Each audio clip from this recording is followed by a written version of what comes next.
Hi. Hi. Welcome again to another episode of the Leader Studio, formerly the Leadership Studio. We've rebranded a little bit. I'm Todd Cargus. I'm the host. I get to have interesting conversations with people in the leadership spaces. I'm here with my friend and colleague Ronda today, and we're going to talk about why some conversations suck. But before we do that, Ronda, I would love it if you would introduce yourself to everyone. Hi, I'm Ronda Colavito. I'm an executive coach and a career coach. And what I focus on is helping leaders build the skills to have better relationships. Because, relationships drive everything we do at work, and they're the foundation of our success. Ooh, that is absolutely true. And Yeah. we're not geared to creating those relationships these days, are we? No, Yeah. no. It feels like we've taken 10 steps back, if not hmm more. Yeah.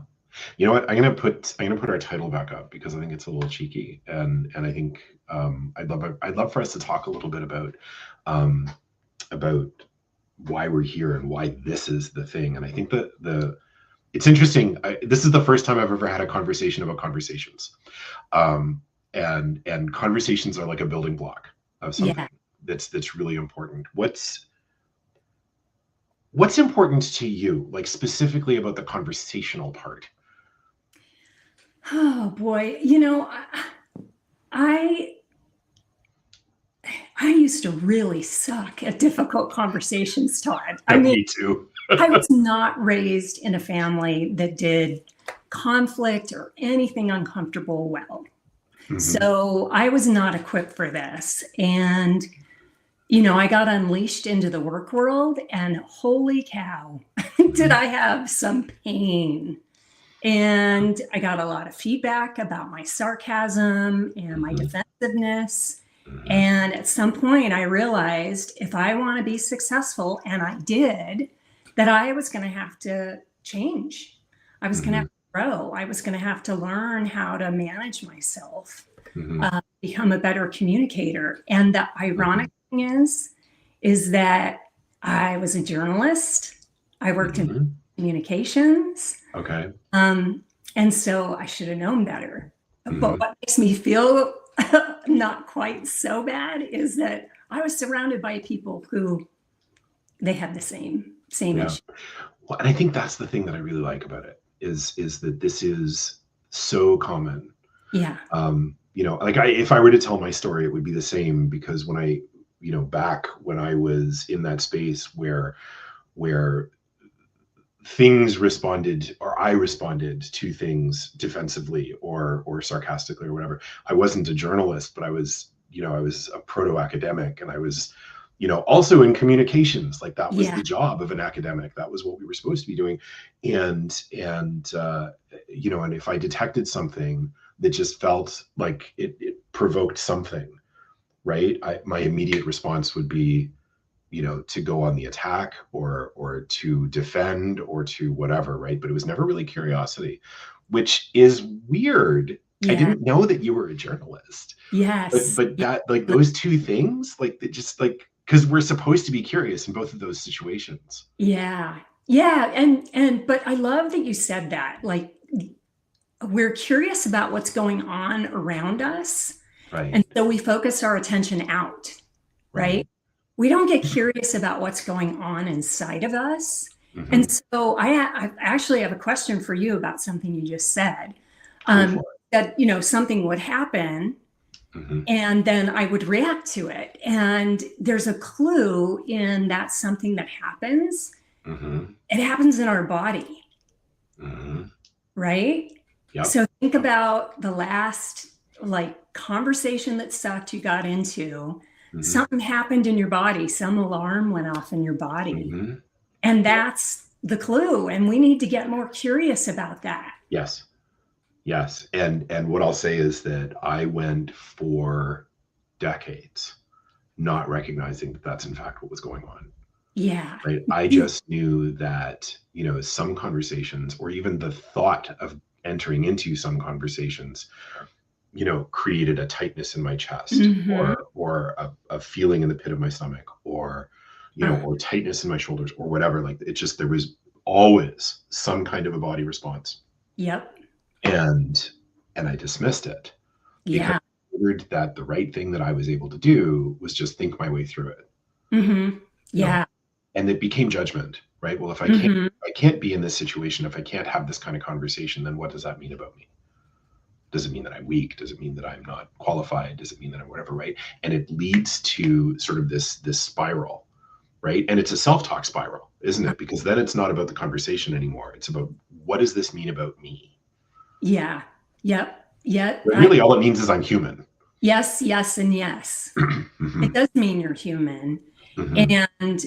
And I mean, I think that one of the things that was huge for me was learning that when I start to feel some sensation in my body, whether it's that chest tightening or Mm-hmm. throat tightening or that ball of energy you feel in your stomach or the shoulders Mm-hmm. tightening, that's the time to get curious about what's going on with you. Mm-hmm. Not because we tend to go like, what's going on with that person and how do I Mm-hmm. get them to do X, Y, or Z? Mm-hmm. And we don't go, oh, what's going on with me? Like, Yeah. like, am I threatened by this? Am I feeling Mm-hmm. stupid or humiliated or whatever?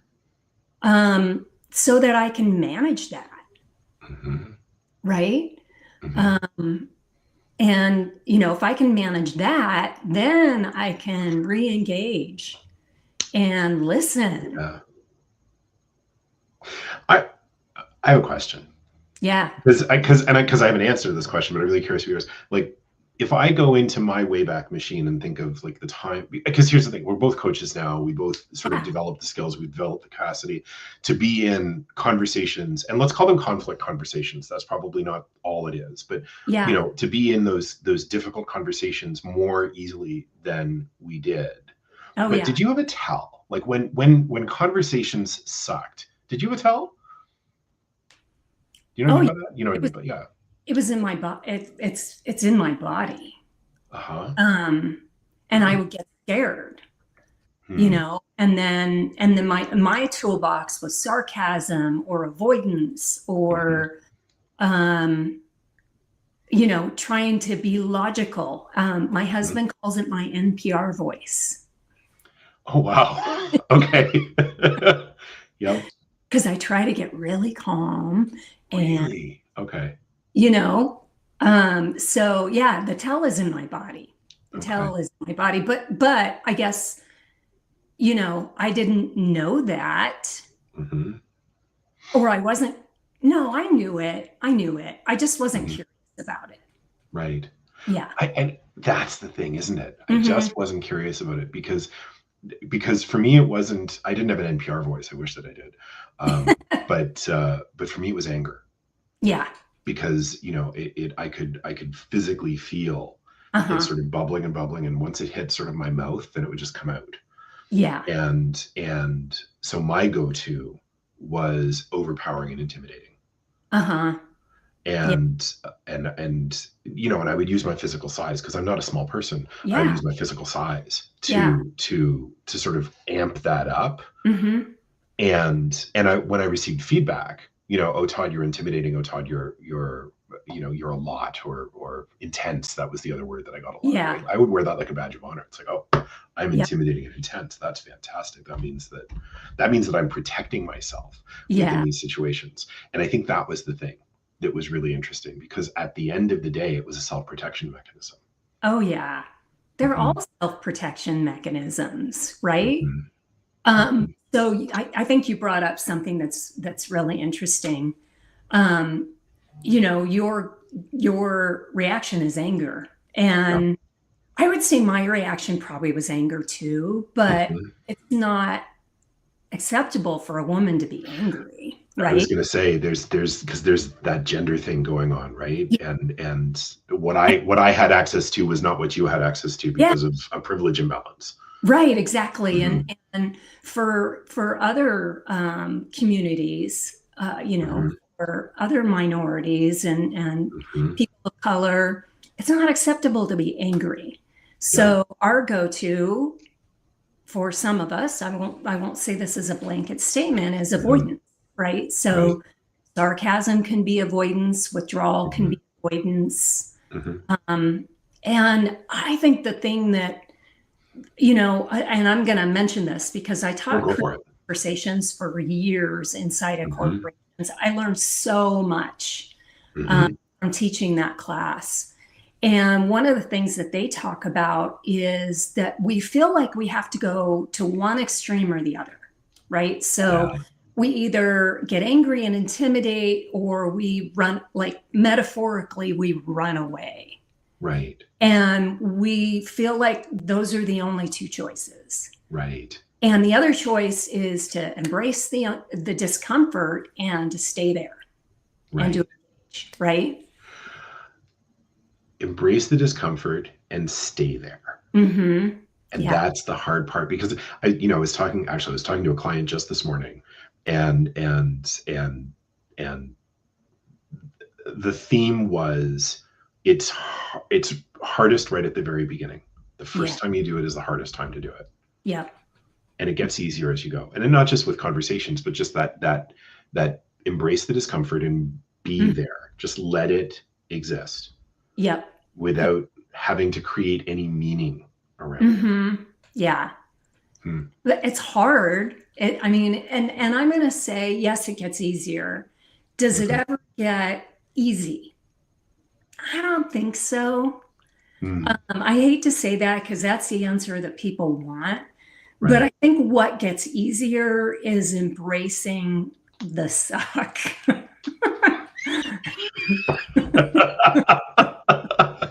Yup. Yeah, I think what happens is you build the confidence to know that you're going to stay in it. It's going to get messy, but you can handle it. And if you're really present and your heart is in the right place, you actually are going to get to the end of this thing, and the relationship probably will be stronger. Right? So this is like what's coming up for me as you're talking about this, Ronda, is like this feels like one of those situations where someone can say, "Oh, well, that seems simple, but it's not easy." Yeah. So okay, so someone's listening to us and they're like, "Okay, yeah, I understand that. I feel that. I do that every day." What's something, just something that I, if I'm in that situation, I'm feeling the anger, I'm feeling the stuff, right? And I'm like, "Ronda, what can I do?" What's the one, like, what's something? I think the number one thing you need to do is to get curious about what's going on with yourself first, right? So you find yourself either in a conversation you planned and you're going in and you're like, "Oh God, this is going to suck." Or you're having a conversation with someone and suddenly it starts to suck, right? Pay attention to what your body is doing, right? Because there's some physiological response going on. And the funny thing about it is that oftentimes other people can see our physiological responses before we absolutely. Yep. Because, our chest might get blotchy, our face gets red, we get fidgety.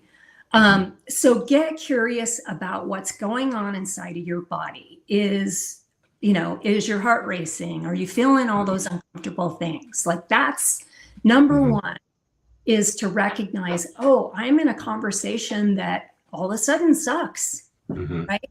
And so what am I feeling, and where is my heart and mindset at, right? Yeah. Because the instant reaction is, I'm going to win. Yep. Right? Like, I need to be right.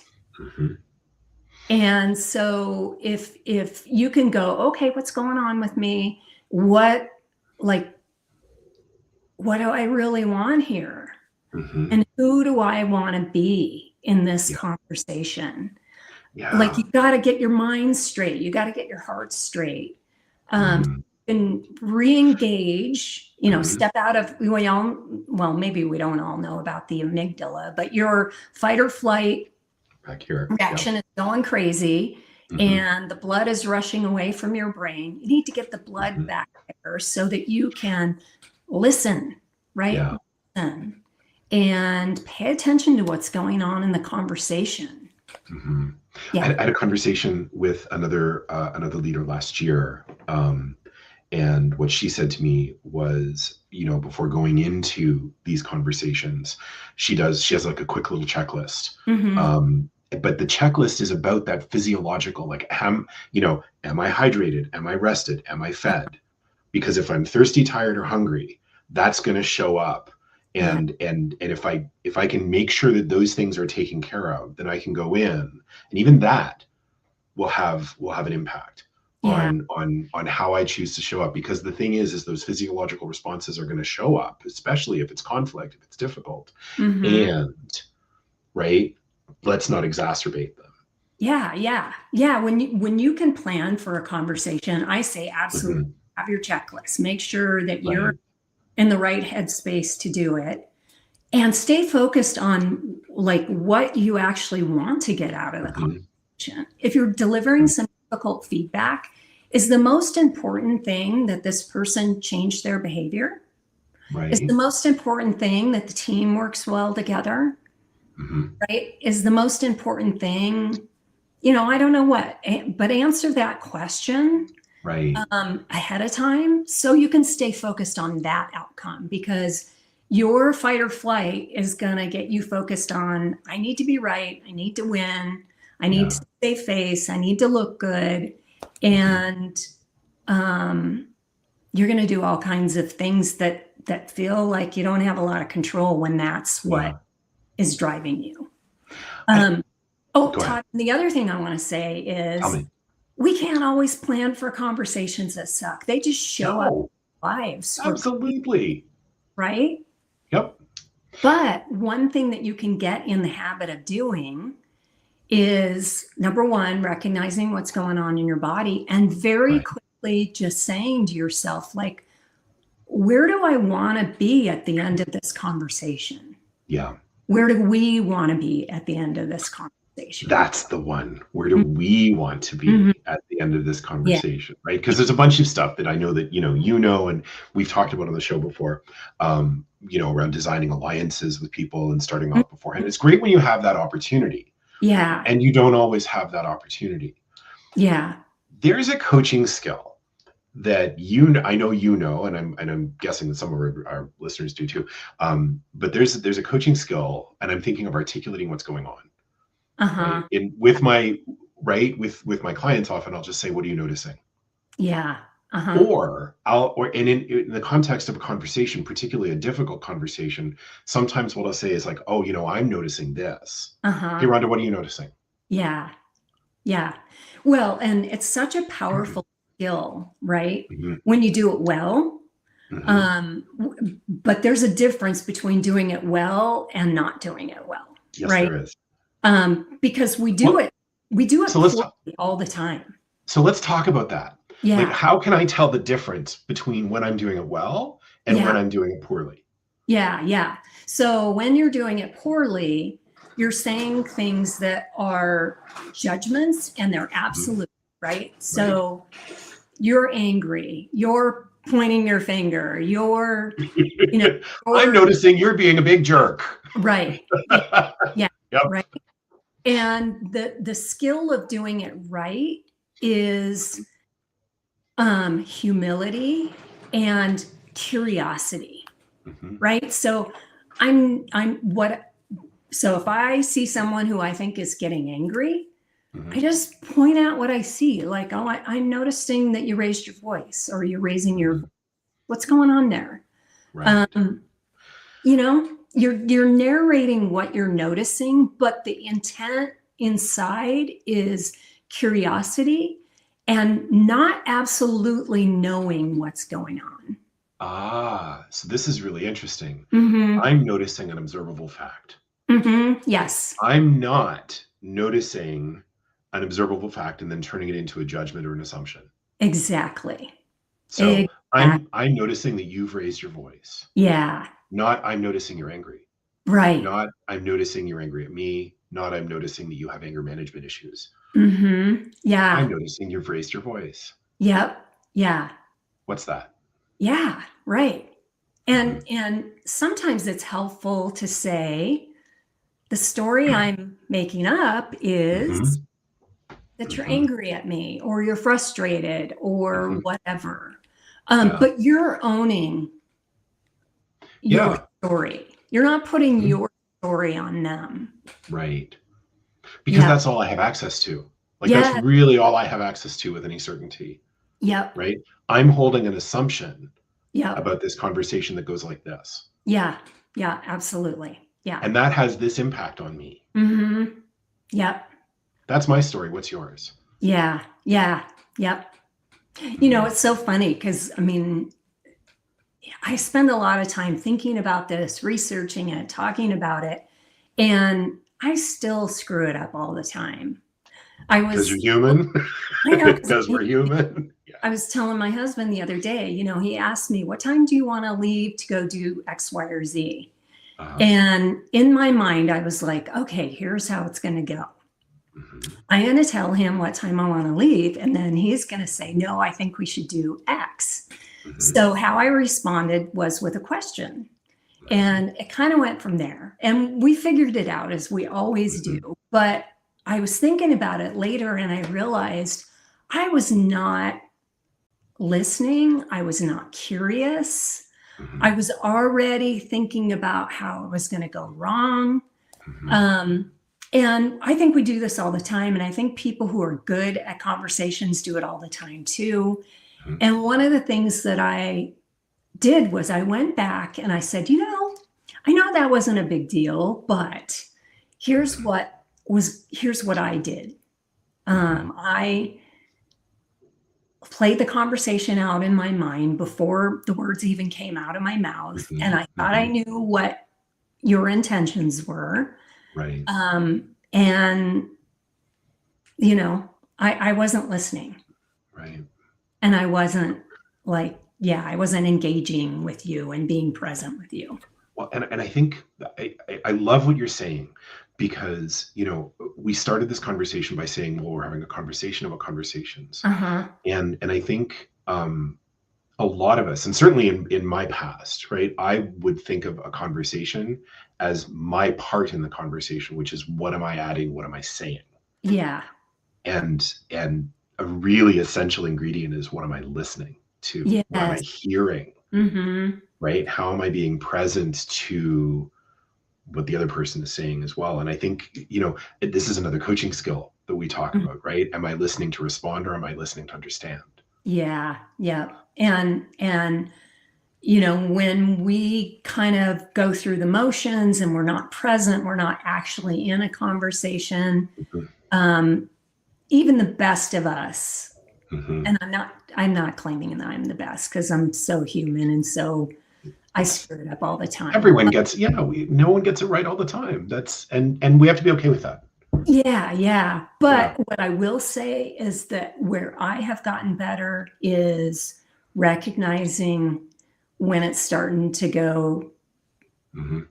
down south, it's starting to Yeah. go south Yeah. and checking in with myself. I would say that's one of the big wins for me. Is Mhm. checking in with myself, getting clear on what I want, and then also just building that confidence, Mhm. of knowing it's going to get messy. And if Yeah. I keep my heart in the right place, the relationship is going to be better because of it. And that's the thing that I think is so cool about this, because when we can get good at conversations, when we can get good at that part of relationship building, Hmm. then we in relationship with people that it might be difficult to be in relationship with. Yes. Yeah. And there's no shortage. We were talking about this before the camera started. There's no shortage of opportunities now for us to be in conflict with Yes. each other, Yeah. right? And that's not just at work. That's just at the world writ In the, large. We like just yeah. Oh, turn on yeah. the news. We can see 1,000 examples of it every day, which Well, is and we'll wear a unfortunate. badge of I got to get in there um, Hmm. and share my point of view and force my point of Yeah. view on everybody else. And Hmm. yeah, but we stop talking to each other. Oh yeah. And start And talking at each other. And we that's not a start talking conversation. to each other, or we Yeah. stop talking to each other, Yeah. right? Hmm. And nothing good comes out of that. Nothing. Yep. Uh, I have an activist past mhm. and lots of righteous anger that Yeah. still wells up on Yep. a fairly regular basis. And having access to it in a different way Mhm. is really, really fascinating. Yeah. Um, You're not so getting rid of that righteous anger. You're just recognizing it's here mhm, and it will affect the conversation. And so what mhm, do I want to do about that? And choice, agency. yeah, choice. And what Mhm, do I want in this relationship? What do I want for us? mhm. And you go into it consciously. Yeah. Yeah. Oh, I like that. Yeah. I'm Rhonda, I'm noticing the time, I and we're know. gonna run out soon. So I think we have to wrap up. Yeah. What's so listen, words of wisdom. What are yours? What do you want to share with the folks that are listening? Yeah. Okay. So, one thing that I notice when I talk to people about conversations and when I've trained about communication skills is people will say to me, well, how do I get the other person to agree with me or do what Hmm. I want them to do or blah, blah, blah, blah, blah, Hmm. whatever. And my answer is you don't. Yep. You manage yourself Hmm. and you show up in the conversation as a conduit for progress, Hmm. right? You model the behaviors that you want to see, and you would be surprised by how you can change the trajectory of a conversation by the way Hmm. you show up. So you don't control anybody else. You don't Hmm. learn some master manipulation skills. Hmm. You turn those skills in on yourself. You Hmm. get right with yourself. You step in with integrity, humility, Hmm. curiosity, and confidence. Yeah. I love that. I think that's really, really good. Yeah. Because it this is the stuff of right relationships. Hmm. And it's the thing that we can do as humans that no one else can do. Yeah. Like if I can have a conversation with someone, I can create a relationship with that person. Yes. Yeah. And if I can create a relationship with that person, then we can create something. Yes. Yeah. Yeah. You And you influence people through yeah, relationships. and it's magic. It Like is. it's actual magic. Yeah. And that's the thing that I think is just so cool Hmm. about this. And it's so simple, but it's Yes. not easy. It's not It takes easy. some skills. It Yeah. is not easy. Right. But you're right, it is simple. Manage Yeah, yourself, be clear what you want, and learn some skills. exactly. Hmm. Exactly. It's an important listen, it's an important leadership skill. It's an important living as a human being skill. I Yes. love it. It's fantastic. Ron, I'm Yeah. so glad that this is the work that you're doing. And I'm I'm so because you're glad- really good at it. I'm so it's I think the things that we solve for ourselves Hmm. and become the things that we want to help others do, and that's true. Absolutely. I agree. I Yeah, agree. Oh, fantastic. I could talk to you for a really long time about me this. too. But Rhonda, so for the folks who are listening, if people want to get a hold of you, what's the best way for them to do that? Come to my website. It's Mhm. www.rondacolavito.com. Awesome. And yeah, you can learn about me, learn about what I do, reach out to me there. Fantastic. So we'll make sure that that's in the show notes on LinkedIn and on YouTube. And of course, I'm imagining that folks who are watching on LinkedIn can just like your profile will be there, so they can send you a Yeah. DM on LinkedIn or connect with you Yes. there. Yes. Absolutely. And that's fantastic. Okay, great. So yeah, if you want to get a hold of Rhonda, that's how to do it. We'll make sure that it's in the show notes. I'm Todd Cargis. I'm at toddcargis.com. You can get a hold of me. Everyone knows that. And this has been Leader Studio with Ronda Colavito. I'm so glad we had this conversation. Do you want to come back and do it again? Yeah. Absolutely. Like next month. Awesome. I would love that. I would love that because I think there's more to talk about. There's so much more to talk about in this thing. And, conversations are important and they're healing. This Yeah. is healing stuff. They are healing. I love Yeah. that. Oh my gosh. Yes. Yeah. It really is. Okay. Listen, so we'll save that for next time. Okay. Thank you so much for joining me today, Rhonda. And I love having talks with you. This was so much fun. It Honestly, was. It what was. a boy you are. Thanks. All right. So till the next time, thank you very much, everyone who tuned in. And I'm going to end the stream now. Here we go.